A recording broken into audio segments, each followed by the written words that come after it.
కడప జిల్లా బద్వేలు ప్రభుత్వ హాస్పిటల్ మరియు డయాలసిస్ సెంటర్ ని ఆకస్మికంగా డీసీహెచ్ఎస్ హిమాదేవి ఆకస్మిక తనిఖీ చేశారు.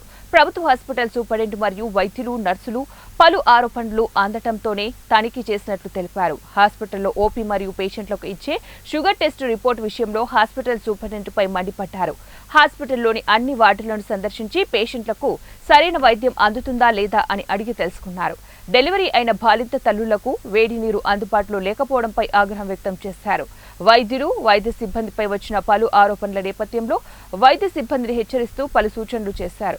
తనిఖీల అనంతరం మీడియాతో మాట్లాడిన డిస్ట్రిక్ట్ కోఆర్డినేటర్ హిమాదేవి, ప్రభుత్వ హాస్పిటల్లో పలు సమస్యలు మా దృష్టికి వచ్చాయి. దీనిపైనే అధికారులకు రిపోర్ట్ ఇచ్చి ఆ సమస్యలు పరిష్కరిస్తామని తెలిపారు. ఒక విషయం ఏంటంటే హార్ట్ అటాక్ ఈ రోజుల్లో చిన్నపిల్లలకు చిన్న వయసులో కూడా వస్తూ ఉంది హార్ట్ అటాక్.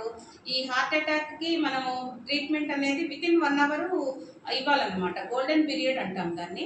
ఈ గోల్డెన్ పీరియడ్లో దానికి థ్రాంబోలైసిస్ చేసినట్లయితే వాళ్ళకి సర్వైవ్ అయ్యే ఛాన్సెస్, అదర్ కాంప్లికేషన్స్ వచ్చే ఛాన్సెస్ చాలా తక్కువగా ఉంటాయి.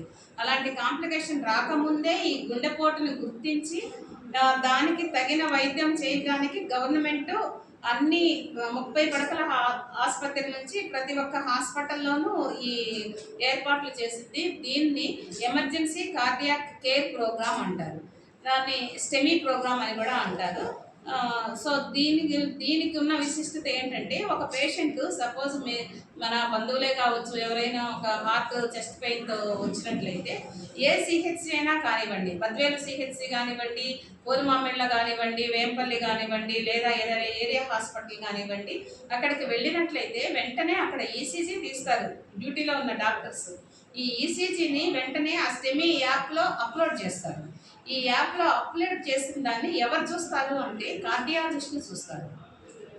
మనకి ఫిజిషియనే లేరు, కానీ కార్డియాలజిస్ట్ ట్రీట్మెంట్ అనేది ఎమర్జెన్సీ కేసెస్కి ఇక్కడ అందుబాటులో ఉంది. సో వాటిని హబ్ హాస్పిటల్స్ అంటారు. ఇవి మనకి స్పోక్ హాస్పిటల్స్. ఇక్కడ